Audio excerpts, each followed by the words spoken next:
tell them very short stories or even show them small videos in the classroom itself, to be showing them videos talking about dignity of labor. If teachers themselves role model this, and they themselves come to the classroom and say, okay, the classroom is not clean, come on, let's clean the classroom ourselves. Disciplining yourself, knowing what is right and wrong offline also in your real life is very, very important.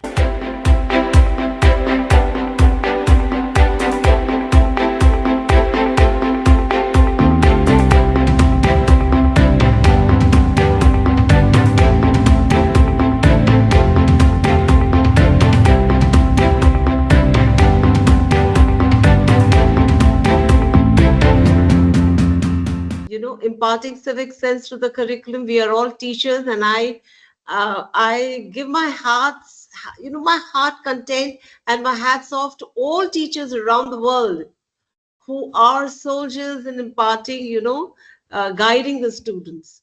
Imparting civic sense through curriculum, guidance for teachers. And then we go to the next, that is a brainstorm, that I wanted all teachers and all of us to actually brainstorm on the word awareness. What does the word awareness bring to your mind? As soon as you hear this word awareness, what comes to your mind?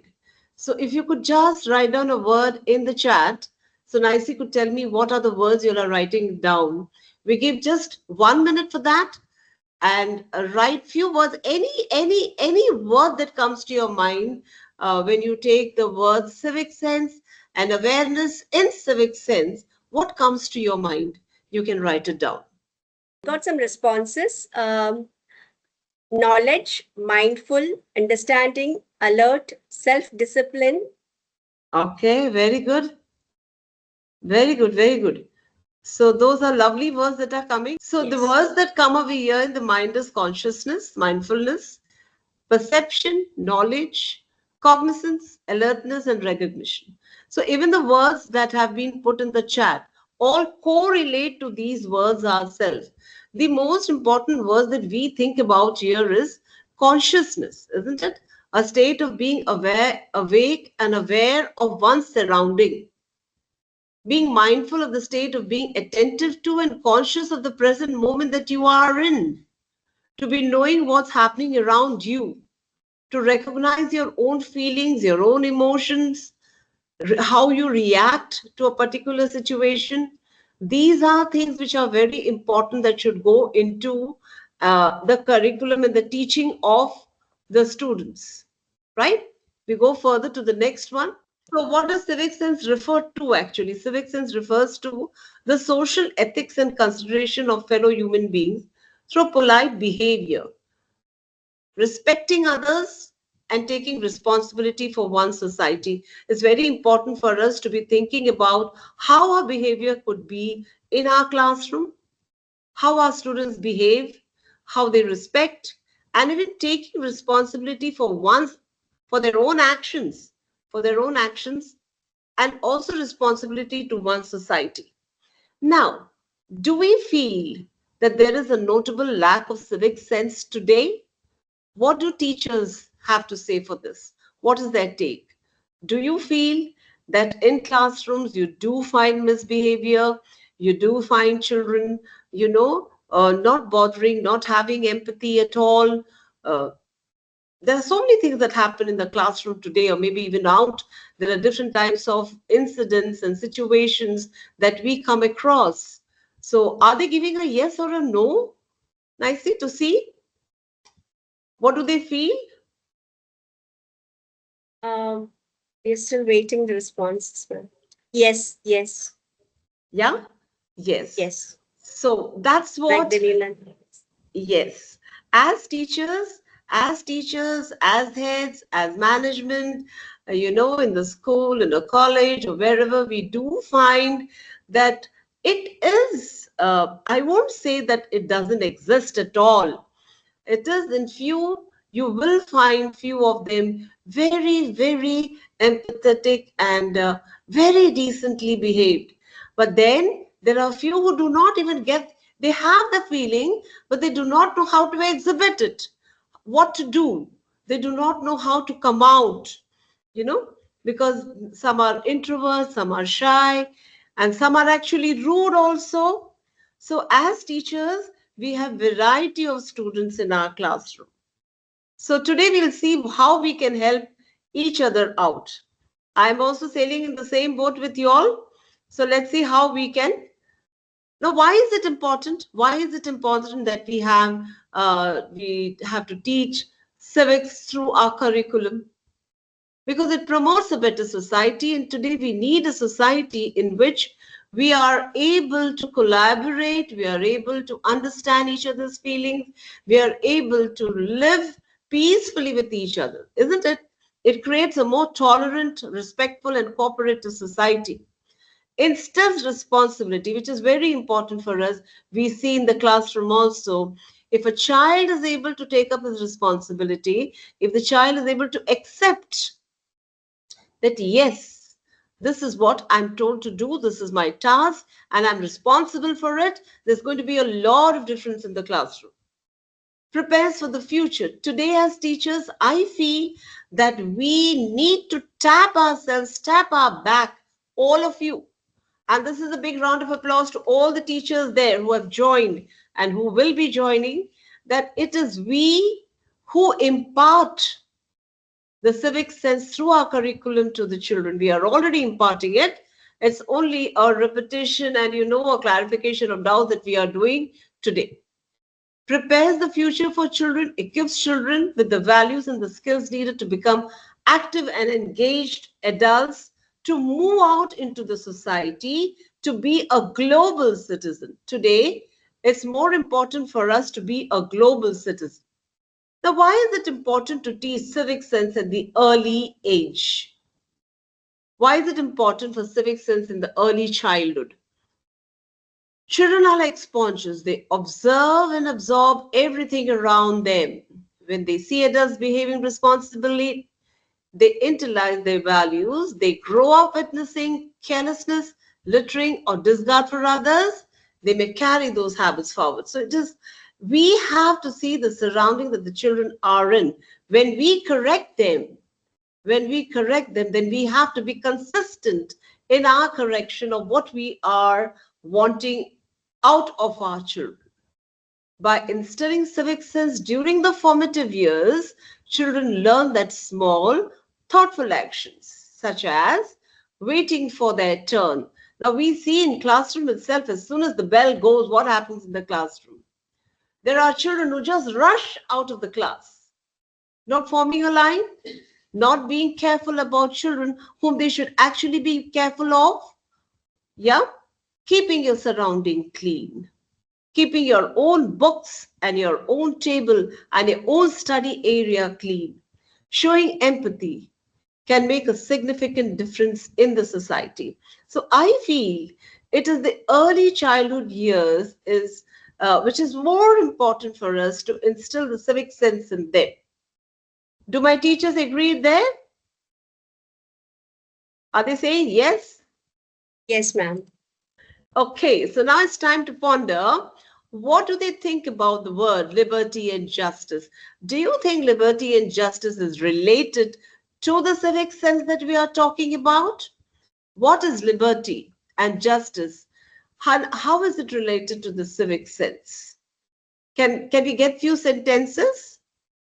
What, according to them, is liberty and justice? Do they go hand in hand when we talk about civic sense?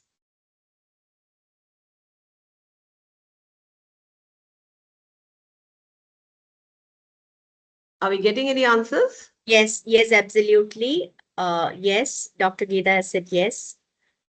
R.K. Okay, Pandit has said yes. okay, Mr. Mustafa sir has said yes. okay. So we do find that the words liberty and justice are so important in the civic life of children.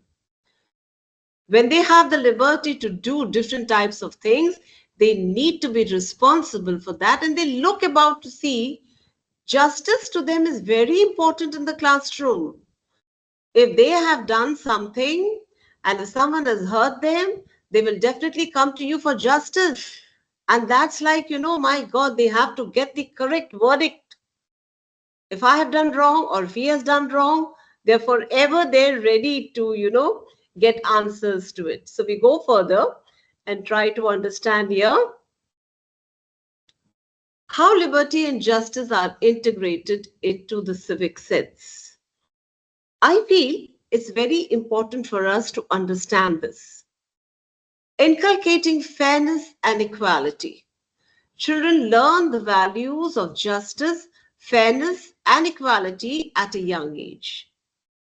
For example, if a child comes up to you in the classroom and the child, that the child is naughty, and the child comes up to you and says that a particular person is disturbing me or trying to, pull the notebook from me when I'm writing or pull my pen, and you just discard the child and say, no, go back. What is the child going to feel? And another child who's very brilliant in the class comes up to you and even raises the hands and says, I'm being disturbed. You automatically try to penalize the child who has disturbed the child. So that's not fairness. That's not justice. But we sometimes, even without knowing, it's not that we do it knowingly. None of the teachers or none of us will want to do anything like that knowingly. But while we are delivering our lesson, we have already registered that a particular child is naughty, the child does misbehave, and so we do not at that moment, we don't think about it, though we may realize afterwards. But a child is watching you. They are watching each and every action that we deliver in the classroom. Civic education offers a framework for students to apply these values to their roles in society and to question injustice. Now, when they learn all these actions in their classrooms, they look upon their teacher, they know their teachers, this teacher is fair enough, this teacher is not partial, this teacher loves everyone equally, she takes note of the smallest things in the classroom. When they see such type of teachers, they understand that this is the way we also have to behave. School is a place that can foster culture for civic engagement by implementing a curriculum and teaching methods that promote diversity, equity, and inclusion. These are three very, very important words in the school setup, because we get diverse type of students coming to our schools from different backgrounds, different cultures, and I always consider the school to be a garden. I have always told the school is the garden where you have different types of plants and different types of, flowering plants, every plant giving a different flower and every plant requiring different nurturing, a different type of soil that is put to them, the amount of water you have to put for them. I feel so. How many of my friends feel so? That we have a classroom and a school with diverse children coming for education, to gain education there, and we have to nurture them with that different way. Today, with NEP 2020 coming in, it has fostered us and told us to individually look into the children, to to see their capability, the multiple intelligences that we look into the children, right? And we all look into our children in that different manner.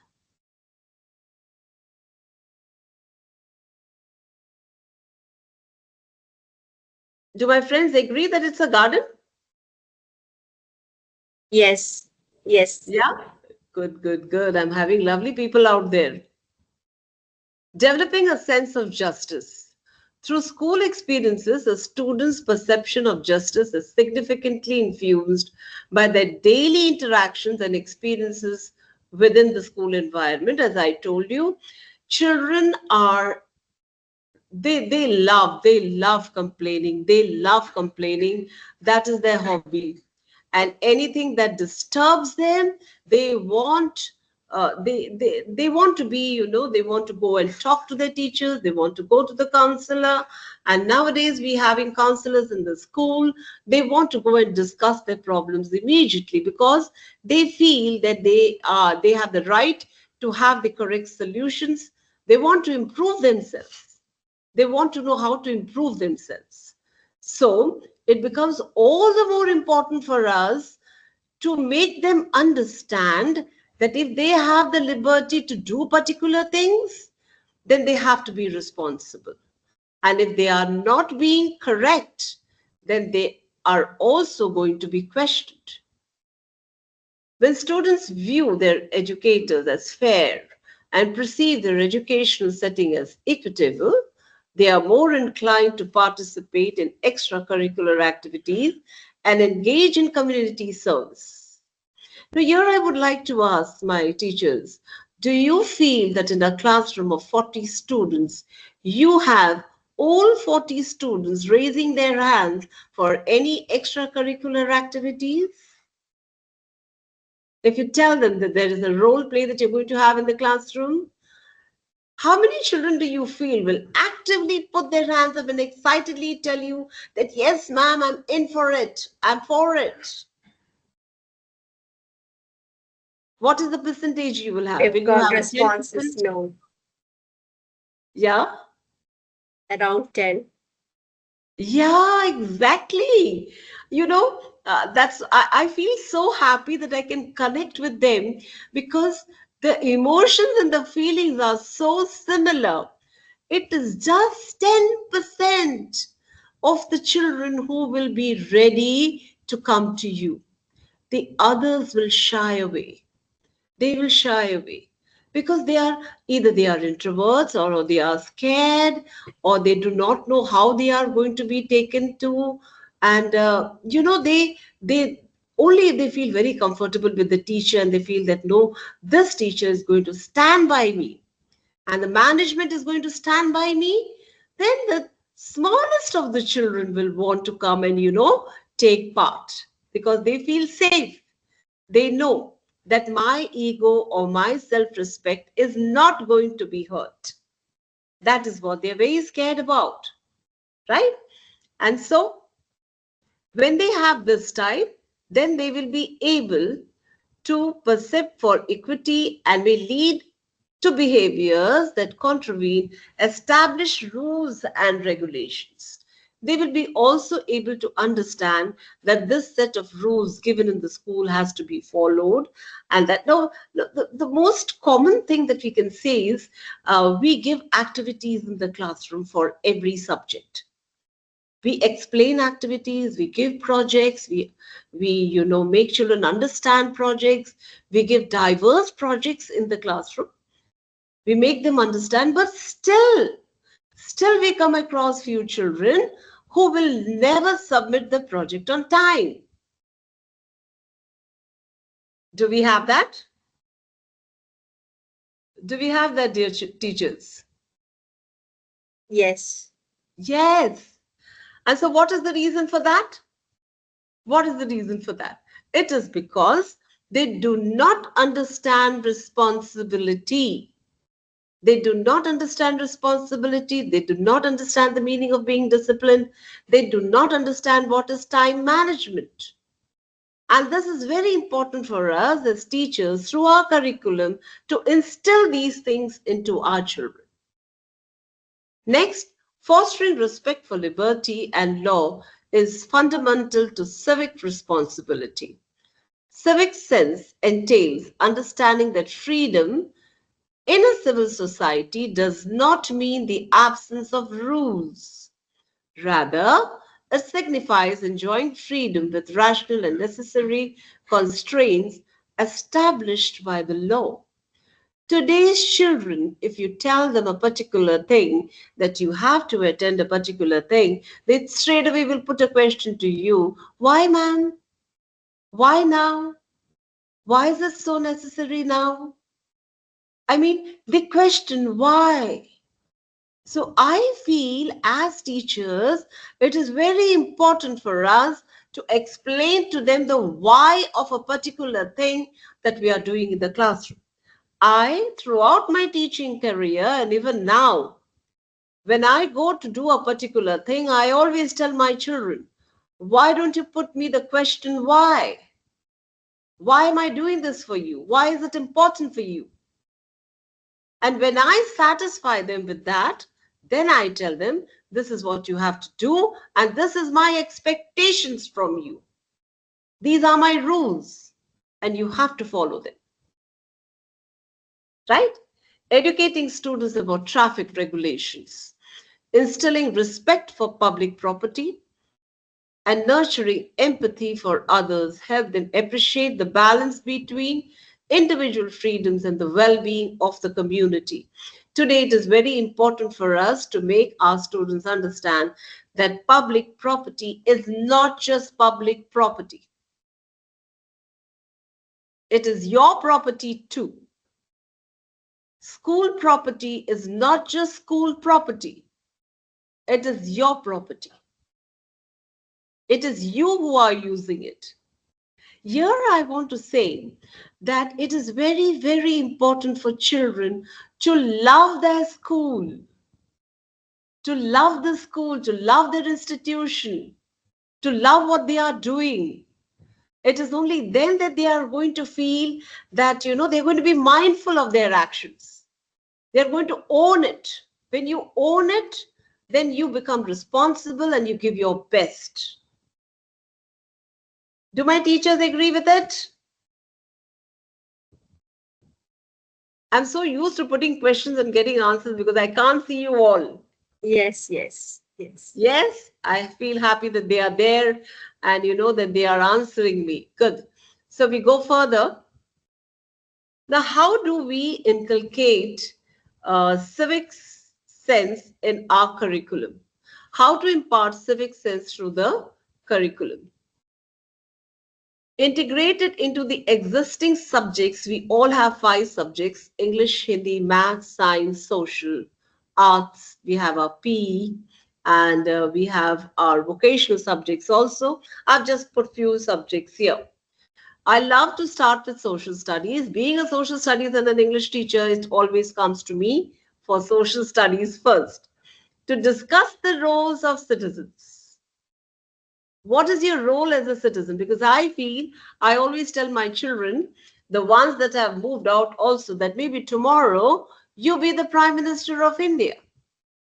Or maybe you even be the president of, USA or somewhere else, wherever you migrate to. So what is the role you're going to play as a citizen? As an Indian citizen, what should be your role? How important are the national festivals to the children today? Do they take it seriously? Or do they just want to stay at home as a holiday? We have all experienced it in our teaching life. How we have to tell our students that you need to be present in school and that 100% attendance is important. We do say that. Community leaders, being leaders in your own community, your own society, taking on the efficiency to keep your locality clean first, to keep your place clean first. Cover environmental responsibilities like proper waste disposal and recycling in science. There are many schools who have started these projects of disposal of waste materials. There are different bins that are there in schools. There are so many schools that I have visited and seen the beautiful arrangements that these schools have made and the beautiful ways in which children are understanding the different waste materials that they have to put into. Language and arts, use stories and discussions about characters who demonstrate good or bad civic sense. Now, this can be a street play, this can be a role play, this can be a play for your morning assembly. Okay, so even the smallest children will understand what is happening on the stage. Create posters or art projects on themes like public cleanliness or respecting neighbors. Now, with our Prime Minister making it very, very clear of Swachh Bharat that most of the schools follow on the 2nd of October. And so religiously, you see the smaller ones cleaning their classroom. It's so beautiful to watch them taking up their responsibility and cleaning their classrooms. It's beautiful to see them doing all that. How has this come in? It has come in because we are already inculcating civic sense in our curriculum. Yes? Is there a thumbs up for that?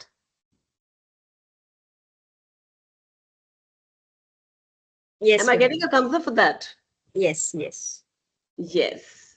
So we are doing it. We are doing it, and I can say all the schools are working in some way or the other to make our children, the future global citizens. They are trying to make them do that. Now, what are the strategies you can be using? Use interactive and hands-on methods. Schools that are following the NEP 2020 will understand that today rote learning is off. We are not talking about rote learning anymore in any schools. We talk on hands-on methods and activities which make the children understand the why of the concept. They understand the why of the concept, and that gives them the interest in the particular thing. Why should there be classroom rules? Why at all there should be classroom rooms? Why should children take permission of a teacher standing in the classroom to enter the classroom? Or why should a student have, a washroom pass when the child is moving out to the washroom? Why should there be rules in the classroom? Why? When you frame rules for the classroom, it makes the child understand that yes, this is how I need to behave. And if my teacher is not informed where I'm going, then my teacher is, it is difficult for my teacher to know where I am. As I always tell my students of class 11th and 12th feel they are quite grown up. And so they can just get up from their seat and walk off where they want to walk. But that is not accepted. Because I always tell them, suppose you fall somewhere while you're getting down the steps, or say something happens to you and you slip. I do not know where you are. The other teachers do not know where you are. The medical room does not know what happened to you. So who's going to help you? And then they say, yes, miss, correct. I need to inform you. I said, you cannot leave my classroom without informing me.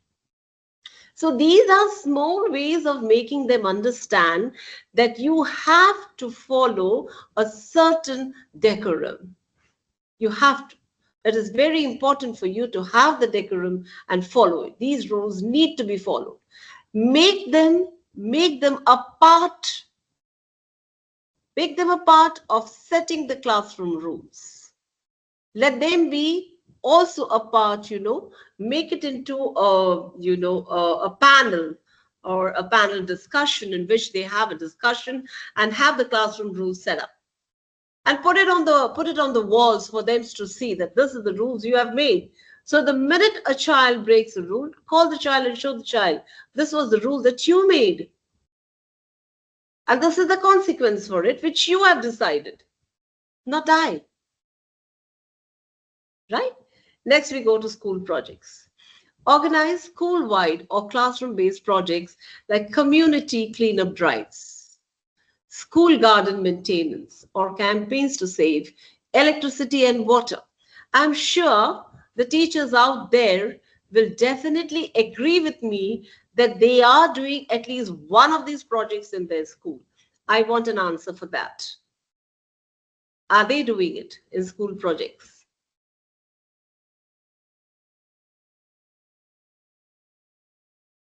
Are we getting answers? Not yet. Okay.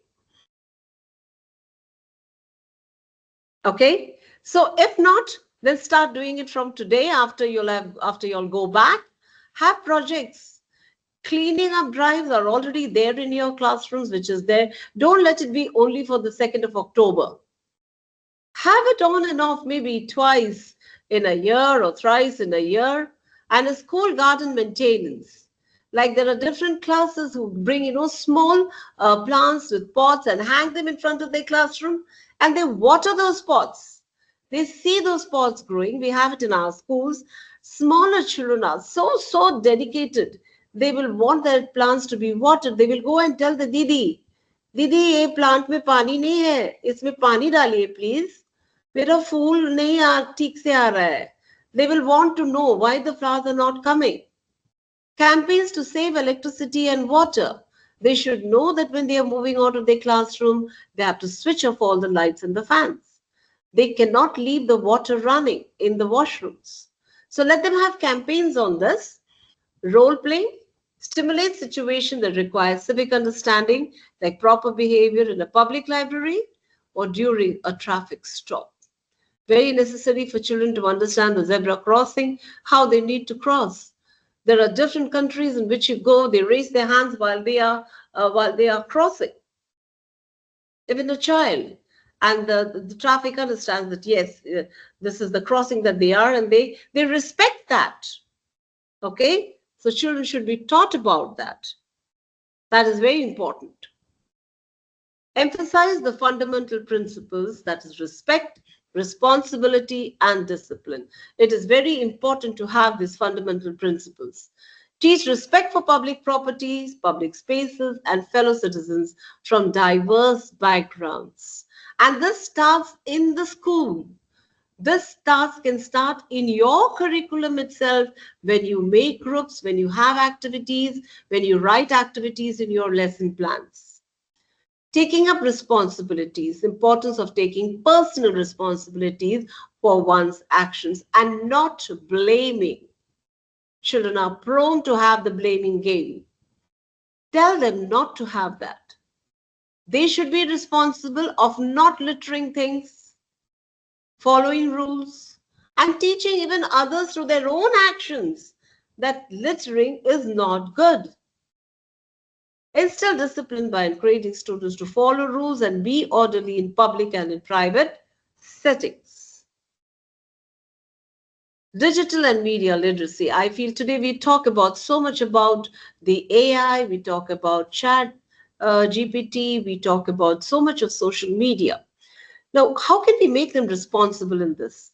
Responsible technology use. It is important to guide our students in navigating the world of the digital platform and social media responsibly by educating them on how to avoid cyberbullying and encouraging and sharing and accurate information. We can help them feel more confident and secure online. Today, we cannot tell our students that media is not meant for you or that AI is bad for you. It is a tool given to students, and we do need to use it. It's a companion. We need to make them understand that it is your companion and it is not your master. It can't be greater than what you are. So how are you going to see what is right and what is wrong? Have a lots of sessions in your classrooms, starting from class 5 onwards, to make them understand what is cyberbullying and what are the actions they need to take to keep themselves safe. Combating misinformation. And today we see there are countless videos that that are there on the media. How do children know what to choose? How do children know which news is correct, which is not correct? Now, suppose we give them a particular project or a particular topic or a concept, they would like to go surfing. And if they bring details to you, you need to ask them, are you sure about it? What is the site you went to? Where did you get it from? Put questions to them related to that. Put questions to them related to the chapter to understand where were they surfing. Our teachers should be empowered to support students in recognizing and addressing misinformation. By providing tools to critically analyze new articles and explore various perspectives, we can foster a sense of curiosity and critical thinking that will serve them well throughout their lives. Children in classes 4, 5, and 6, standard 4, 5, and 6, are very, very curious. You just tell them anything. I remember there was a topic called when we were discussing about Titanic, that how Titanic, the ship, how it sunk. And there was a student who stood up and told me that, Miss, do you know Titanic never sank? I said, oh, really? And then he came up with a new finding and told me it was a different ship that sank. I said, I would like to know how you researched about it and where you found about it. So there are children who are so inquisitive and so curious to find out different things that you are talking about. Social media campaigns encourage students to channel their passion into creating social media campaigns that raise awareness and issues they care about. This only allows them to express themselves and critically think about what is happening around them. How schools support civic learning? In most of the schools today, civic education is not treated as a separate subject, but it is woven seamlessly into the daily learning experience through the curriculum that the schools frame standard-wise according to the age of the children. It moves vertically high. Through engaging storytelling sessions, I feel storytelling sessions are the most important way in which you can impart different values, instill those values into the children. Role play activities further help them practice real life situations. I feel when they enact real life situations, when you bring real life situations into the classroom, discuss with them, it gives rise to the critical thinking and problem solving that is very, very important for the children today. National days and community celebrations become opportunities to instill patriotism, unity, and respect for diversity. As I said today, as teachers, we must see that our children grow as wonderful Indian citizens, moving to be global citizens also. While everyday routines like cleaning up after play or watering classroom plants encourage students to take responsibilities of their surrounding, in this way, civic sense becomes a natural part of the child's growth, preparing them to be not only academically strong, but also socially responsible students. We do not want students who only come up, with wonderful grades, getting the A grade, getting A1 in all subjects, and not being socially responsible. I don't think those types of children are able to move into the society because they become closed in themselves, and we do not want that to happen. So coming to the end of our session, I would like to present a short story to you all. Before that, I would like to show you this. This is one of the pictures that shows that we need to also be a part of what we want to instill into our children. We need to also show them that, yes, if I'm telling you to do this, I'm also doing it myself, because you are a role model for your child. You are a role model for them. They see you how you talk. They see your emotions. They see your facial expressions. They see how you react to situations. They see you in adverse situations. How are you reacting? Because we are all human beings. We are all human beings. We face different situations at different times. Be the change you want to see in the world is a very, very important saying by our great leader, Mahatma Gandhi, who says, if you want to change to be there in the world, then it should start from you. You should be the change. Let us work together to achieve our goals collaboratively.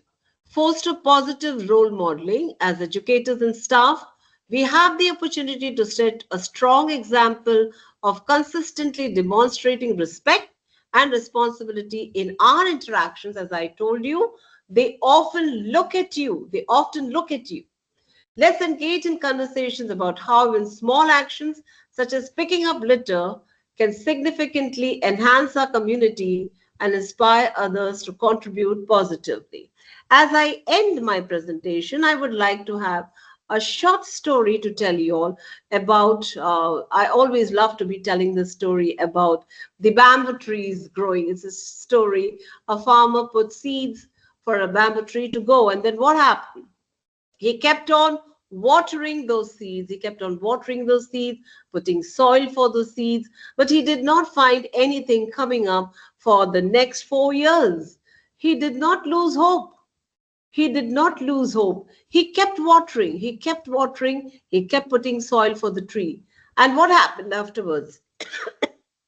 Where were those trees growing? They were growing below. The roots were growing deeper and deeper into the soil and becoming strong. That was a time when the roots were growing and becoming stronger. They grew about 30 feet tall, illustrating that slow, unseen progress can lead to great and sudden success once a solid foundation is established. And that is what I want to tell all my dear teachers and all the esteemed participants out there. When we start inculcating in our curriculum, in our daily behavior, the civic sense, what we want our children to do, you may not see it immediately, but definitely you will see the change that will come in the students. The story teaches us that we must have faith and patience, as progress isn't always visible. The hard work and persistence you put in, even when you feel like you're failing, are building a strong foundation for future success. Many children today grow up in environments where civic discipline is rarely modeled by adults. So, how can teachers bridge this gap between what children see and what they are taught?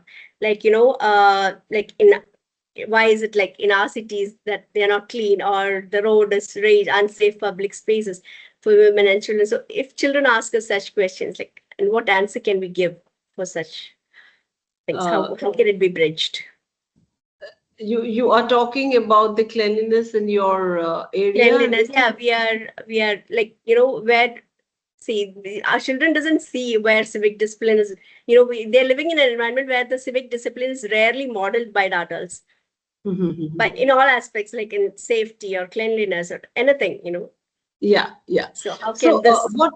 Yeah. So what I feel, if you try to tell them very short stories or even show them small videos in the classroom itself, to be showing them videos talking about dignity of labor.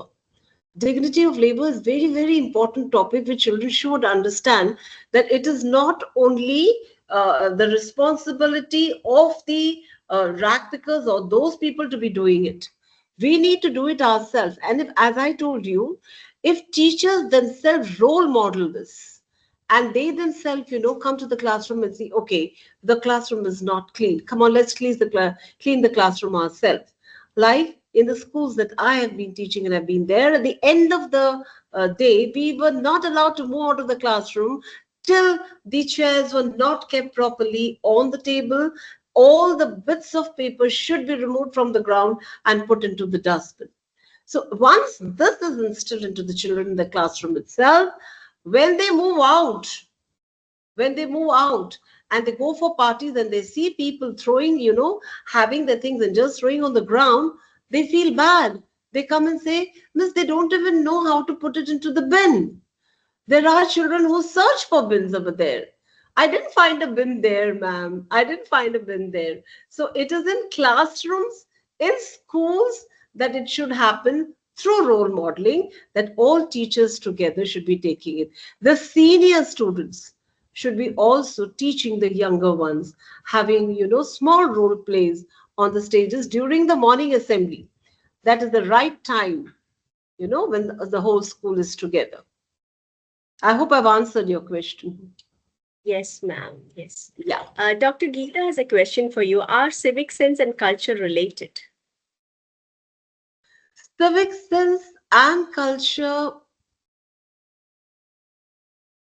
Now, if you ask, civic sense is the responsibility, perseverance of, to some, To some condition, I feel yes.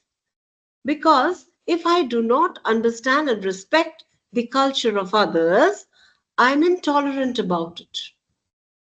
Culture doesn't come directly as a civic sense to us, but I feel that they are interrelated. I feel they are interrelated and they go hand in hand. For me to respect other cultures, to understand other cultures is very important, and I must be responsible for it also. To a certain extent, I do feel that civic sense is related to all. In fact, I feel, in fact, to all. Have I answered your question, ma'am? Yes, yes, thank you so much, ma'am. Thank you. Thank you so much. Thank you so much. And ma'am, how can intrinsic motivation be harnessed to develop civic sense so that children act responsibly, not out of fear or reward, but from a genuine sense of belonging and purpose? Yes, very good. So here, as I told you before also, before you are telling a child to do a particular thing, that no, you must be wearing a uniform every day, you must be cleaning your area every day, you must not be spilling things here and there, you must be telling them the why of it. I feel it's very, very important for us to for the children to understand, why am I doing a particular task? Why should I keep my surroundings clean? Why shouldn't I be littering the whole place? I must be able to tell my child, I must be that confident myself first.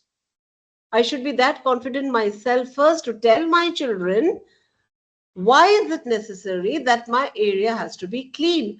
Why is it that my house and my room in my house and my study table should be clean? It starts from there. Children do not want to keep their study table clean. Only few are very, very disciplined and arranged. You see some of the notebooks, they don't even cover their notebooks. They need to be responsible for that. They need to understand the why of it. How are they going to groom themselves? Why is cleanliness of oneself very important? So the why of it has to be understood. Clear? Yes, ma'am. We have another question from Samir Roy. In an age of social media and misinformation, how can teachers help students practice civic sense online as well as offline? Good question. And this question had come even, it had taken birth actually during the COVID time, when we all, were educated about different gadgets, and we were taking classes that time. It was that time that we were talking a lot about civic sense then. And from that time onwards, uh, when you are online, what are the etiquettes of it? When you have the etiquette that you have to follow when you are online. If you are in a group discussion online, how do you wait for your turn to, speak, and all are not switching on and putting on their mics and videos together and trying to talk about it? How you need to wait for your turn, how you need to respect others talking about it, how you need to be aware of the tools that you are using. What was the other part that he said? One was the respecting. What's the next part? The question Uh, again, please. yes, ma'am. One second. Uh, in an age of social media and misinformation, how can teachers help students practice civic sense online as well as offline? Yeah. So now I told you about online, that you need to be telling them what social places they are going, and the respect that how they need to respect each other also. And the type of comments that they post today, there are so many things that children are onto. I will not be knowing much of that. Maybe the Facebook and the I don't know, there is a Twitter, there are so many other things that the children are up to. Even in that, there are different reels that they make and they post. How are you going to respect others' privacy? How do you keep that privacy of the other people and respect other people also, and not comment on that? What type of comment do you give them? Offline offline of late, we heard of, and this is just maybe the last week, a particular child who was doing his graduation was had a virtual affair with a particular girl and was so inclined to that came down uh, to the particular place to meet the person who did not even exist. So relationships that you form online affect your life even offline. And then when you come into the real world, see the real situation, you see it doesn't exist. So we have to teach our children that the real life is important. Human touch, emotions, disciplining yourself, knowing what is right and wrong, offline also in your real life is very, very important. And this can only be done by real life situations when it is narrated in the classrooms, enacted in the classrooms, have small role plays, have discussions in the classroom, bring the real life situations into your classroom, have a discussion with your children, right? I hope I've given an answer, satisfactory answer. Yes, ma'am. Yes, it was very satisfactory. We have another question here. In traditional schooling, civic lessons are often taught as external obligations. So, what kind of pedagogical shift is needed to transform these into self driven, emotional anchored behaviors? What I feel is, first of all, you have to tell your children that civic sense is not something that is coming from out. Your etiquette when you sit at a dining table, your etiquette when you are visiting a restaurant, when you are going to a hotel to have a food, is etiquette that is developed in you from your family itself. It comes from the root level from your house, moves into your school. Civics doesn't stand alone. Civics is inculcated into you from the time the child is born, I feel, until the child grows up. It's not a separate subject that is only taught in schools. No. It starts from home, it starts from society, it starts from each and every person that you come in contact with and you learn. You're learning different things at different time. And I feel that even, at different ages, it's not only in school. Even at this age, I am still learning. I'm still learning the different emotions that I need to present at what time and how. So civics doesn't stand all alone. It's a part and parcel of the curriculum of our life, of our daily life. Right? Ma'am, we have a question from Mr. Sri Kumar. Sir, can you please ask? See, the holistic progress card is now being implemented in schools, CBSE schools especially, and that has given an opportunity for teachers to take note of the other qualities of the child, like soft skills, which normally we can't do through the regular curriculum, where the emphasis is on the knowledge and skills. But the things that we are talking about are basically soft skills, and that is also very much important for the success of the child. And industry also now values that. So I think if we can include that as part of the some activity and also become part of the holistic progress card, I think that adds value to the whole effort that the teachers will be taking. Surely, surely, sir. And when you talk about soft skills, sir, what are the soft skills are you actually talking about? It can be communication skills, good etiquette, as you have mentioned. All these Yeah, things. yeah. The 21st century skills. These are ones that we are looking on, and when we see the holistic report card, it is something that is very nicely introduced by the CBSE, and it gives us such a lot of opportunities to observe children minutely. And that bridges that even the slightest gap that is there between the teacher and the student. They come in collaboration with each other, they groom each other. I feel as much as the teacher grooms the child also grooms the teacher. The teacher's understanding also improves by knowing the child. So this is one step of the holistic report card, that we always have been talking about the holistic development of the child. And I feel that is very important. It's not only knowledge that is going to take you everywhere. Today, In industry, it's not only your knowledge that is going to be scaled on, it's your skills, it's your values, it's your attitude that is more and more seen. Right? Yes, any other question? Yes, thank you so much for that, ma'am. We have a special comment here from Dr. Mustafizur Rahman. Nice session, ma'am. From my own observation, beside the curricular aspect, teachers should set certain goal for civic sense in front and help them to achieve them. Correct. Teachers Correct. should show a goal. Very important. Very important to have short-term goals as well as long-term goals. And very important, what type of goals we are setting for children according to their age. Very, very important, sir. And nicely said. Thank you so much, sir.